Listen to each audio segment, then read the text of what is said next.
When the remake of Romancing SaGa 2 was recently announced during a Nintendo Direct, the general response was, eh?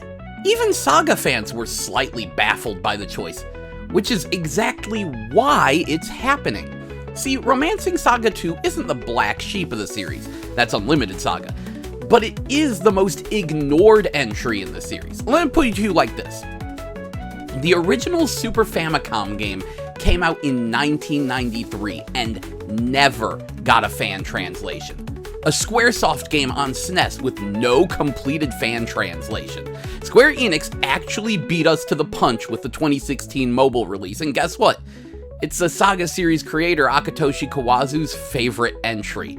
Imagine being the creator of a long-running, multi-decade spanning franchise, only for your favorite game you made to be the one everyone ignores. So he got the Trials of Mana remake team to go ahead and turn the game into something that actually stands out and demands some notice. Well, now that the demo is out, there's a bunch of YouTubers praising the game for finally being an enjoyable and sensible SaGa game. There's some legitimate excitement building, and I'm like, how do I tell them that Gerard is gonna retire and never be seen again in like an hour or two after the demo? Do they know what they're getting into? Look, I know the game is coming out in only a few days, and I'll be repeating some of this for the review, but, well, who knows how many months it'll be before my review comes out, if ever. I don't get paid for this shit, and I know my laziness. Also, yeah, Square Enix released a launch video that kinda covers this stuff, but is too positive. Anyway, so, the first question is, what the heck is the SaGa series?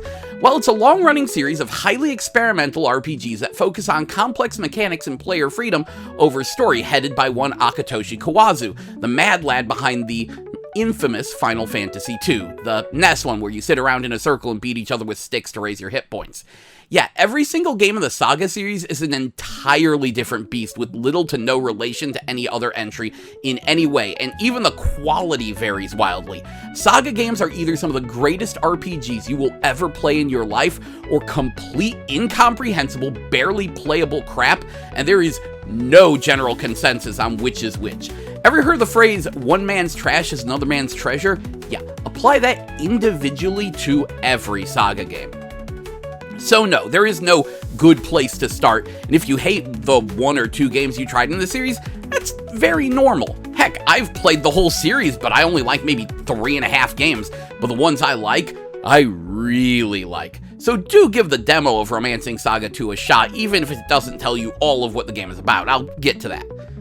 So what's the deal with Romancing SaGa 2 being ignored? Well, it has to do with why I love it.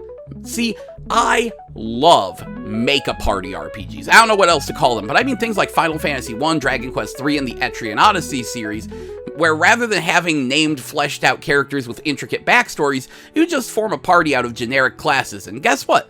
The first two SaGa games back on Game Boy were exactly that.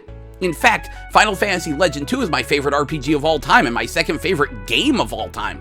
Alas, after that, the SaGa series started to be known for having 8 selectable protagonists, each with their own campaign, and that became the series' shtick. Yes, Octopath Traveler, Legend of Legacy, and Alliance Alive are all SaGa inspired.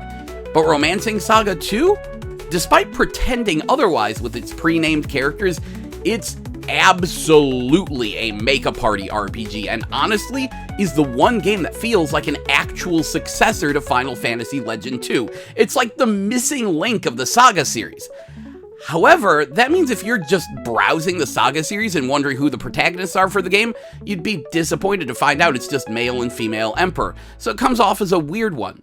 Then there's the fact that the game's plot is very sparse. Heck, I think the demo for the remake has more text than the entire original game, so they are trying to beef up the story. Also, nearly everyone who has quit Romancing SaGa 2 cites issues with the party management. In the original, you had to go to where each class spawns to recruit them, and then once they joined the team, there was no way to remove them outside of murder. Thankfully, the remake just has you hitting up the bar to add and remove whoever you want from your party, so that's a huge quality of life upgrade. So enough preamble, what's this game about? Well, it's kind of a role reversal. You know how we have a billion RPGs about a group of brave heroes taking down an evil empire? Well, in Romancing SaGa 2, you play the brave empire taking down a team of evil heroes who lived long enough to see themselves become the villains. At the start of the game, you choose a male or female emperor and enter a name. But this is not who you play as at the beginning. No, that is who you play as at the end, the final emperor, as they're called. No, you start the game as Gerard, second son of Emperor Leon, and a bit of a Nancy boy, but it's fine. He's got a Giga Chad older brother who is next in line anyway, as long as nothing happens to him. Oh wait, one of the 7 heroes came back and murdered him. Well, crap. It's here that dear old dad decides to talk to an oracle about something called inheritance magic. Basically, when he kicks the bucket, all of his skills, wills, stats, memories, abilities, and whatnot will be transferred to whoever is next in line for the throne. If that sounds more like a cool game mechanic than magic, that's because it is. I love that the remake even calls this out. But the visuals also made it make more sense. Your emperor is the Avatar from The Last Airbender. Now I get it. However, here's where things get a bit funky. After getting revenge, there's a time skip. Gerard retires and a bunch of random generic classes are shown on screen, and the game asks who you want to be the next emperor.